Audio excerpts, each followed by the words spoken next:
Hey, it's Natalie, and as you seem to like my videos about Switzerland, I decided to make another one. And this time I'll be talking more about some controversial topics, or rather topics that nobody really talks about, like social life, parties, alcohol, but also terrible things like bullying. And I take all this knowledge from my experience in the private, international, boarding, very expensive school in Switzerland. If you have more questions, don't hesitate to ask, and yeah, let's start.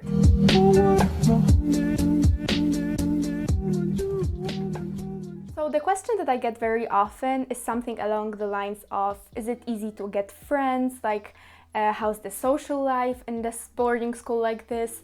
And here you have to understand that life at the boarding school is just different.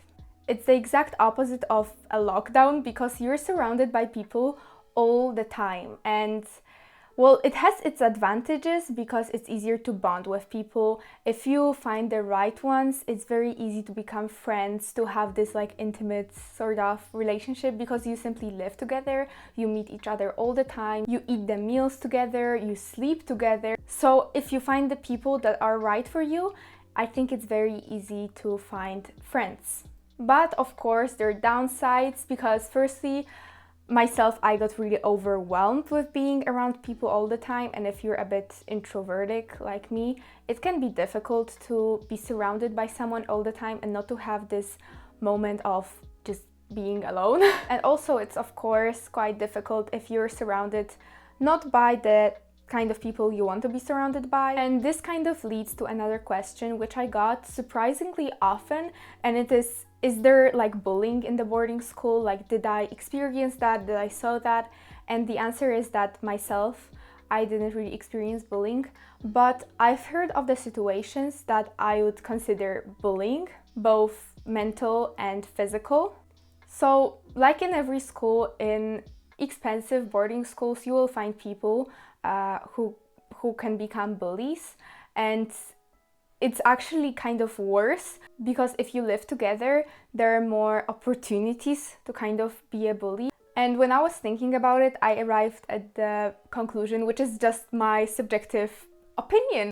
And I basically think that especially boys get worse when they live together. You know, it takes just one bully for others to start bullying others too.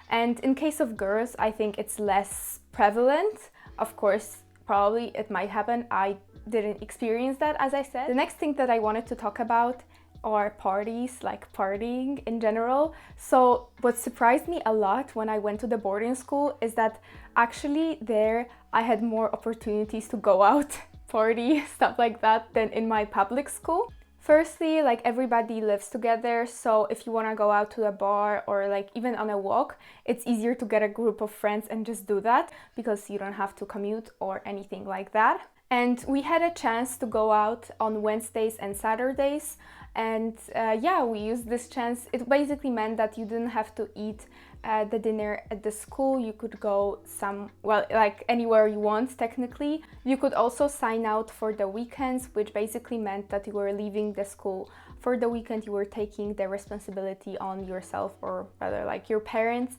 and you could go on a trip with friends, you could go visit someone. For example, once I went to Milan with my friends to party, which was kind of dumb, but like fun. Okay, so the recording stopped for a minute. I hope everything looks similar. Now, another thing that I wanted to mention is alcohol. Well, so can you drink alcohol at the boarding school? And the answer is yes, and sometimes the school gives it to you. Honestly, that was one of the things that surprised me the most about the boarding school. Basically, on rare occasions, like special events, my school served wine along with other things. But this is just depending on the country where you're going. I went to Switzerland, and Switzerland is a country where like drinking wine is a part of, it's like a cultural thing. You do it when you eat dinner, and you're allowed to drink wine and beer since the age of 16. So they're pretty liberal about it. I mean, I remember how shocked I was when they gave me like a glass of wine, because I know that in Poland you can't drink wine on prom, and like there everyone is 18. And here, you know, I was 17 and they gave me, well, I mean, You know the story already. We were also allowed some alcohol when we went out on Wednesdays and Saturdays. And we were allowed 2 glasses of wine and like a similar amount of beer. So like not a strong type of alcohol. And of course, it was firstly dependent on your age. You know, kids that were 8 weren't allowed anything, of course, but I was 17 and 18, so I was naturally allowed a bit more. And if someone wanted to, you could drink other types of alcohol, like stronger or more, but you just had to be smart about it so they won't get to know about it. I mean, yeah. But I would say that getting actually drunk on like Wednesday night or something like this was very rare, and people usually just respected the rules, especially that alcohol in Switzerland is like very, very expensive.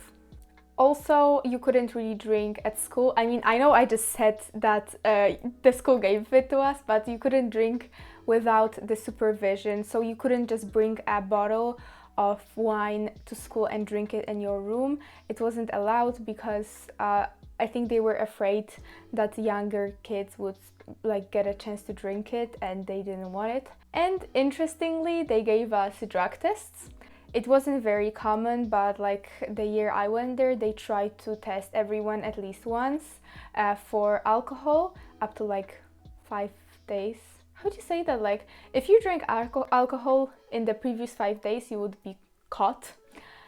Also for weed and I don't know for what else, but these were the 2 sort of main things. And I would say that the social life in the boarding school is pretty similar to like any other place, because you both get people that you get along with and people that you just don't get along with. And the 2 main differences compared to like going to the public school or a non-boarding school are that firstly, you live together, so you have a more intimate bond whether you want it or not. In most of the cases, it can be pretty great, fun, you have friends, you can meet a lot of people, but like if you don't get along or you meet somebody that's just mean to you, it can be very hard. And the second big difference is that people have more money. At least at the school where I went, most of the people were very affluent, so they had money to buy drinks, to have great parties in the rented venues or their houses nearby. So that's the big difference, because it actually means that you can party more. Okay, so that's kind of it for the video, and if you want to get to know more about the life in Switzerland, I made a video about like me living at the boarding school and like all the basics, how I got there, how was it different from the public schools I went to. And if you want to learn more about me, I made a Q&A about my private life, I guess, talking about the uni stuff, like my goals, my boyfriend. Now, if you have more questions, you can ask them in the comments. I'll try my best to answer them. Maybe I'll make another video like this if there's enough of the questions. I mean, I probably will, because I already have an idea, so make sure to subscribe to check it out when it comes out. Alright, if you like this video, don't forget to give it a like and see you on my other videos.